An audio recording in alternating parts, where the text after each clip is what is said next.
সুপ্রিয় সহকর্মীবৃন্দ এবং প্রিয় দর্শক, আপনাদের আরও একবার স্বাগত জানাচ্ছি আমাদের পরবর্তী সেশনে। পরবর্তী সেশনে, তার আগে আবারও মনে করিয়ে দিই, প্রথম সেশনে যে বিষয়গুলো আমরা আলোচনা করলাম, নিশ্চয়ই একজন শিক্ষা ব্যবস্থাপক হিসেবে আমরা এগুলো মাথায় রাখবো। মনিটরিং মেন্টরিংয়ের জায়গাগুলো অবশ্যই আমরা খুব সফটলি, খুব বিনয়ের সাথে আমরা সেগুলো হ্যান্ডলিং করব। মনে রাখবো সেই কথাগুলো। চলুন যাই সেশন 2-তে। কি আছে এখানে আমাদের জন্য, চলুন দেখে নেই। শ্রেণীকক্ষে আইসিটি ব্যবহারের মাধ্যমে শিক্ষার্থী কেন্দ্রিক পাঠদান। আরেকটি বিষয় যেটা আছে সেটি হলো ডিজিটাল কন্টেন্ট তৈরির জন্য দক্ষতা চিহ্নিতকরণ। অর্থাৎ প্রথমত যেটি আমরা করব, যে ডিজিটাল কন্টেন্ট যখন শিক্ষক ব্যবহার করবেন তখন তার সাথে যে অন্য অ্যাক্টিভিটিসগুলো আছে সেগুলো কিন্তু করতে হবে, সেই বিষয়টা আমরা দেখব। এবং শিক্ষার্থীকে কিভাবে এঙ্গেজ করানো যাবে ডিজিটাল কন্টেন্টের মধ্যে সেটি। আর আরেকটি বিষয় হলো ডিজিটাল কন্টেন্ট তৈরির জন্য দক্ষতা, অর্থাৎ কোন ধরনের স্কিল হলে এ ধরনের একটি কন্টেন্ট আমরা তৈরি করতে পারবো।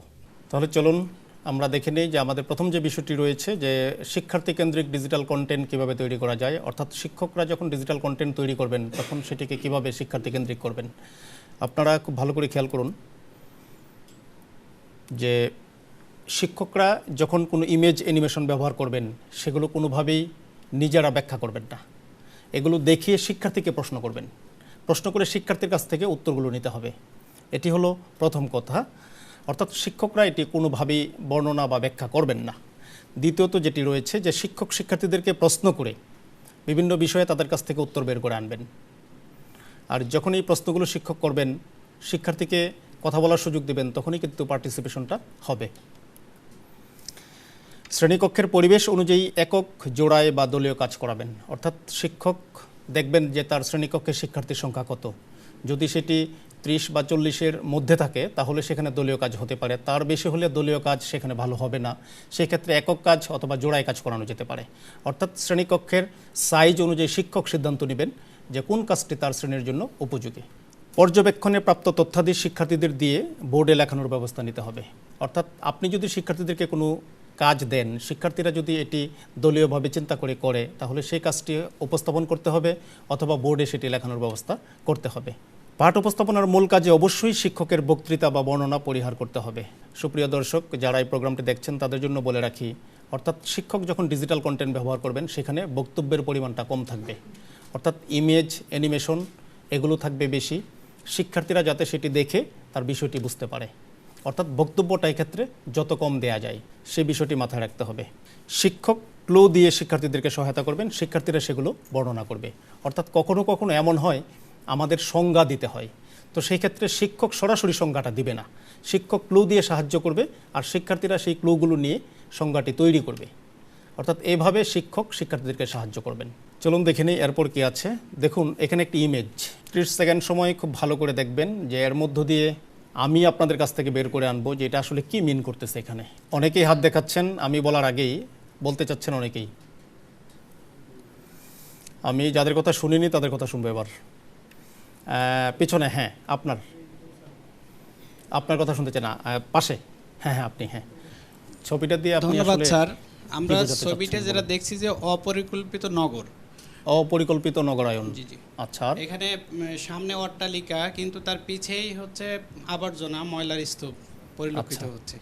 Very good. আর কোনো থিঙ্কিং? পানি দূষণ এবং পরিবেশ দূষণ। ভেরি গুড, পানি দূষণ এবং পরিবেশ দূষণ। অনেক ধন্যবাদ আপনাকে। দেখুন যে আমাদের প্রথম সহকর্মী বলেছেন যে অপরিকল্পিত নগরায়ন, আরেকজন সহকর্মী বললেন যে পানি দূষণ এবং পরিবেশ দূষণ। হ্যাঁ, আপনার কথা শুনতে চাই। অস্বাস্থ্যকর পরিবেশ, এখানে যেই চিত্রটি আমরা দেখতে পাচ্ছি, অর্থাৎ বস্তি বা ঘনবসতি, এখানে পরিবেশ সম্মত পরিবেশ বলা যাচ্ছে না আর কি। হ্যাঁ, ম্যাডাম বোধহয় সেই কথাটি বোঝাতে চেয়েছেন আমাদের। এর বাইরে আর কেউ কিছু বলতে চান নাকি? যে কথাগুলো এসেছে, অনেক ধন্যবাদ, আপনি বসুন। এর বাইরে কেউ কিছু বলতে চান কিনা? আচ্ছা, পাশে একজন আছেন, হাত দেখাচ্ছেন, ওইদিকে দেন, মাইক্রোফোনটা ওখানে দেন, একদম এক কথায়। ধন্যবাদ স্যার। জলাবদ্ধতা, আচ্ছা, খাল বাই জাতীয় কিছু একটা ছিল, সেটি ভরাট হয়ে যাচ্ছে। আপনার কথাটাকে যদি আমরা একটু ঘুরিয়ে দিই। অনেক ধন্যবাদ আপনাকে। তাহলে মেসেজটা যেটা, দেখুন আমি শুধু একটি মাত্র ইমেজ এখানে প্রদর্শন করেছি, আর আপনারা এটি দেখে যে কত রকম এক্সপিরিয়েন্স এখানে আপনারা দিচ্ছেন বা কত রকম কথাগুলো এখান থেকে বলছেন, অথবা এই ছবিটা যে কত রকম মেসেজ আমাদেরকে দিচ্ছে, তাহলে এরকম একটা ইমেজ দিয়ে কি আমরা আমাদের শিক্ষার্থীদেরকে এঙ্গেজ করতে পারি না? মনে রাখতে হবে ডিজিটাল কন্টেন্ট আমরা যখন ইমেজ ব্যবহার করবো এটি যেন এরকম ইনফরমেটিভ হয়, অর্থপূর্ণ হয়, যেটি দিয়ে শিক্ষার্থীরা এই ধরনের তার ক্রিয়েটিভিটিটা প্রদর্শন করবে, সে যেন এটি দেখে তার বিষয়টিকে এক্সপ্লেন করতে পারে, এটি মাথায় রাখতে হবে আমাদের। চলুন তারপর যাই। এই চিত্রটি একটু খেয়াল করুন সবাই খুব ভালো করে। ধরুন আমাদের এই যে স্যার, কী নাম স্যার? আমাদের জাহাঙ্গীর স্যার, ইংলিশের টিচার না? ইংলিশ স্যার ধরুন ক্লাসে পড়াচ্ছেন প্রেজেন্ট কন্টিনিউয়াস টেন্স। এখন প্রেজেন্ট কন্টিনিউয়াস টেন্স পড়াতে গিয়ে এই ইমেজটি যদি ব্যবহার করেন, দেখেন তো এই ইমেজটি এই স্যারকে প্রেজেন্ট কন্টিনিউয়াস টেন্স পড়াতে কোনো কাজে লাগতে পারে কিনা? কি পারে? সুতরাং আমাদের মাথায় রাখতে হবে যখনই আমরা ডিজিটাল কন্টেন্ট ব্যবহার করব এমন ইনফরমেটিভ ছবি ব্যবহার করতে হবে যেগুলো দেখে শিক্ষার্থীরা তার প্র্যাকটিসটুকু সুন্দরভাবে করতে পারে। এখানেই হলো শিক্ষকের ক্রিয়েটিভিটি। সেই জায়গাগুলো মনে রেখে কিন্তু আমাদের চলতে হবে। চলুন তারপর যাই। দেখুন যে পানি চক্রের একটা বিষয়, এটি বোধহয় আপনাদের আছে না? 7, 8, 9 সেখানে আছে পানি চক্রের বিষয়টি। ইমেজটার দিকে তাকান তো, যে এটা দিয়ে কি পানি চক্রের বিষয়টি ব্যাখ্যা করা যায়? দেখুন যে সমুদ্রের পানি বাষ্পীভূত হয়ে উপরের দিকে উঠছে, মেঘে ঘনীভূত হচ্ছে, সেখান থেকে বৃষ্টির রূপে ভূপৃষ্ঠে পতিত হচ্ছে, কিছু পানি আবার গড়িয়ে সমুদ্রের দিকে যাচ্ছে, আবার সেটি বাষ্প হয়ে উপরে উঠছে, মেঘ হচ্ছে, সেখান থেকে বৃষ্টি হয়ে বৃষ্টিরূপে ভূপৃষ্ঠে পতিত হচ্ছে। তাহলে এটি দিয়ে কি পানিচক্র বোঝানো যায়? যদি না যায় আপনি চাইলে সেখানেও যেতে পারেন। দেখুন কি চমৎকার একটা ভিডিও। দেখুন কত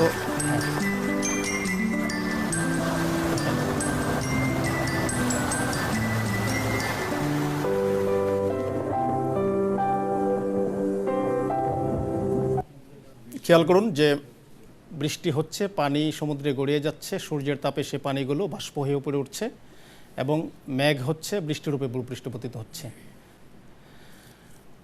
তাহলে এই বিষয়টি দিয়ে কি শিক্ষার্থীদেরকে পানিচক্রের যে বিষয়টি সুন্দরভাবে বোঝানো সম্ভব না? কত চমৎকারভাবে দেখেন যে ভিডিওতে এই বিষয়টি তুলে ধরেছে যে কিভাবে বৃষ্টি হচ্ছে, পানি সমুদ্রে যাচ্ছে, এটি সূর্যের তাপে বাষ্প হয়ে উপরের দিকে উঠছে, মেঘে রূপান্তরিত হচ্ছে এবং আবার সেটা বৃষ্টিরূপে ভূপৃষ্ঠে পতিত হচ্ছে। তাহলে দেখুন যে এই ধরনের একটা ভিডিও আমরা ব্যবহার করতে পারি আমাদের কন্টেন্টে।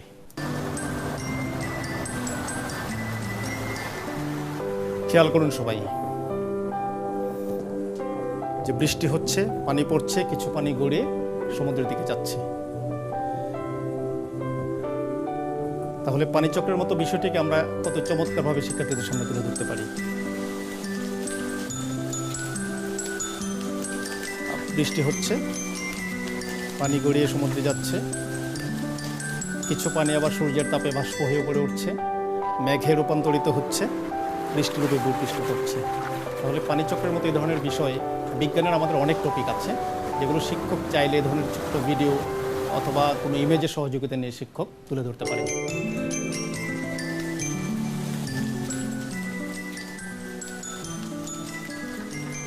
চলুন যাওয়া যাক, তারপর কি আছে দেখি। দেখুন এখানে আরও একটি বিষয়, একটু আগে আমরা বলছিলাম যে কথাটি যে আমাদের এমন অনেক বিষয় আছে যেগুলো বিমূর্ত, শিক্ষার্থীদের সামনে ম্যানুয়াল ক্লাসে দেখানো যায় না। এমন আছে যেমন ধরেন খাবার কিভাবে খাই, ফুল কিভাবে ফোটে, যেটি বলা হয়েছে আপনাদেরকে, সেই বিষয়গুলো। এমনই একটি বিষয় হলো এটি যেটি চাইলে আমরা এখন আমাদের শিক্ষার্থীদের সামনে তুলে ধরতে পারি। তো চলুন দেখে নিই যে এটি আসলে মাল্টিমিডিয়া ক্লাসরুম যদি হয় তাহলে কিভাবে এই জিনিসটিকে তুলে ধরা যায়, এটি আমরা একটু দেখি। সবাই একটু থাকুন আমাদের সঙ্গে স্ক্রিনের দিকে। দেখুন যে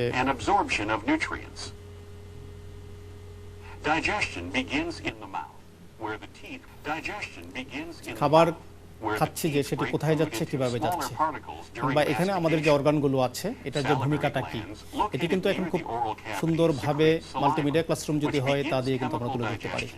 খেয়াল করুন যে একজন খাবার খাচ্ছে,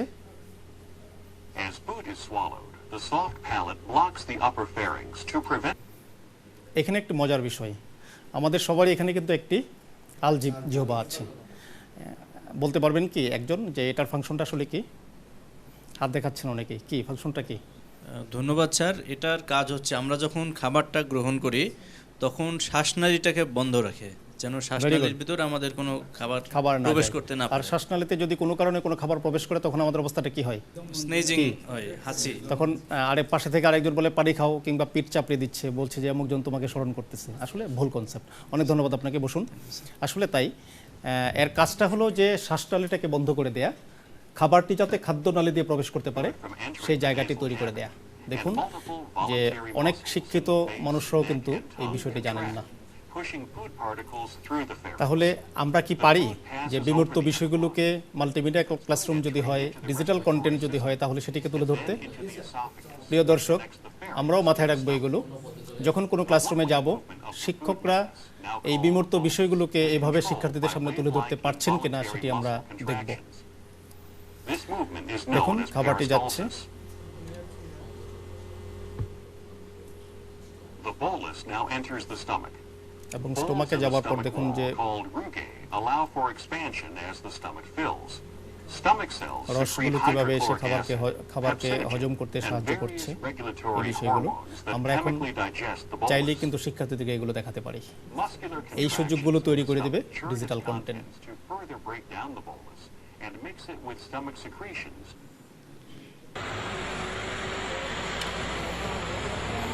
কি দেখুন কেমন লাগছে আপনাদের? ভালো করে দেখুন।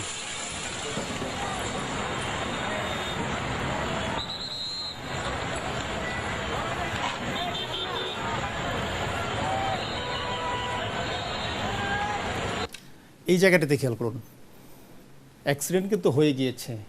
এখন মানুষগুলো লাফিয়ে পড়তেছে, পিছন থেকে আরেকটা গাড়ি আসতেছে। এখন কিন্তু রিস্ক আরও বেশি। এখন আমি যদি এ ধরনের একটা ভিডিও দেখে শিক্ষার্থীদেরকে প্রশ্ন করি যে রোড অ্যাক্সিডেন্টের কারণ কি, আর কিছু কি বলা লাগবে? সুতরাং শিক্ষক যখনই ডিজিটাল কন্টেন্ট ব্যবহার করবেন এবং ক্লাসরুমে ডিজিটাল কন্টেন্ট নিয়ে যাবেন, সেখানে এই বিষয়গুলো ডিজিটাল কন্টেন্টে শিক্ষার্থীদের অংশগ্রহণটা এভাবে করানো হয়েছে কিনা, কোনো একটা ভিডিও দিয়ে, কোনো একটা ইমেজ দিয়ে, কোনো একটা অ্যানিমেশন দিয়ে শিক্ষার্থীদেরকে এঙ্গেজ করে সেখানে শিক্ষার্থীর কাছ থেকে বিষয়টিকে উঠে আনা হয়েছে কিনা, সেই বিষয়গুলো কিন্তু আমাদের মাথায় রাখতে হবে। তাহলে আপনারা এখানে খেয়াল করে দেখুন যে শিক্ষার্থীদেরকে কিন্তু প্রত্যেকটা জায়গায় এঙ্গেজ করার সুযোগ কিন্তু আমাদের আছে। তাহলে মনে রাখতে হবে আমাদের যে বিষয়টি, সুপ্রিয় দর্শক এবং সহকর্মীবৃন্দ, সেটি হলো যে ডিজিটাল কন্টেন্ট ব্যবহার করে শিক্ষকরা যখন ক্লাস নেবেন, সেখানে শিক্ষার্থীর অংশগ্রহণ কোনোভাবেই এই ক্লাসটি এমন হতে পারবে না যে টোটালটাই হলো মাল্টিমিডিয়া নির্ভর লেকচার মেথড। নো, এখানে অ্যাক্টিভিটি থাকতে হবে, শিক্ষার্থীর অংশগ্রহণ থাকতে হবে। এখানে ক্লাসরুমের যে অ্যাক্টিভিটিসগুলো আমরা করাই, দলীয় কাজ, একক কাজ, জোড়ায় কাজ, সেগুলো থাকতে হবে। বোর্ডের ব্যবহার থাকতে হবে। আমাদের সবচেয়ে স্থায়ী একটি উপকরণ হলো বোর্ড। শিক্ষক প্রয়োজনে বোর্ডের ব্যবহার করবেন, শিক্ষার্থীকে প্রশ্ন করবেন, সমস্ত অ্যাক্টিভিটিস কিন্তু থাকবে। আর মাল্টিমিডিয়াটা হলো ভ্যালু অ্যাড করার জন্য। যে জায়গাগুলো আমি ন্যাচারালি দেখাতে পারি না, যেমন রোড অ্যাক্সিডেন্ট, এটাকে দেখানো সম্ভব? সুতরাং এই জায়গায় মাল্টিমিডিয়া। যে বিষয়গুলো আমি ন্যাচারালি দেখাতে পারি না, সেখানে শুধু আমার মাল্টিমিডিয়া। আদারওয়াইজ আমি যদি মনে করি যে মাল্টিমিডিয়া দরকার নেই, আমি মাল্টিমিডিয়া ছাড়া বোর্ড ব্যবহার করে ভালো ক্লাস নিতে পারবো, প্রয়োজনীয় শিক্ষক তাই করবেন। অর্থাৎ এটি হলো শুধুমাত্র ভ্যালু অ্যাড করার জন্য। এই কথাটি আমাদের মাথায় রাখতে হবে যে কোনোভাবেই শিক্ষক যদি বইয়ের যে লেখাগুলো আছে, যে টেক্সটগুলো আছে, এই টেক্সটগুলো যদি আপনার পাওয়ার পয়েন্টে লিখে এনে প্রেজেন্ট করেন, আর এটিকে কিন্তু ডিজিটাল কন্টেন্ট বলা যাবে না। কি বলবেন? কোনোভাবেই সেটি বলা যাবে না। ডিজিটাল কন্টেন্ট হতে হলে অবশ্যই এর মধ্যে প্রয়োজনীয় অ্যানিমেশন, ইমেজ, ভিডিও, অর্থাৎ এই যে ক্রিয়েটিভিটি যেগুলো আপনারা দেখলেন, এগুলো থাকতে হবে। যদি এগুলো না থাকে তাহলে সেটাকে আমরা ডিজিটাল কন্টেন্ট বলবো না। এবং এটি খুব ভালো করে খেয়াল রাখতে হবে যে টেক্সট নির্ভর ডিজিটাল কন্টেন্ট যেন না হয়। টেক্সট দ্বারা যেন শিক্ষক এটিকে তুলে না ধরেন। টেক্সট খুবই কম, এবং কীরকম টেক্সট থাকবে সেটি আমি দেখাবো কোনো একটা প্রেজেন্টেশন আপনাদেরকে। টেক্সটের পরিমাণটা আসলে কী হবে, কতটুকু হবে। ঠিক আছে, তাহলে চলুন যাওয়া যাক আমাদের পরবর্তী সেশনে।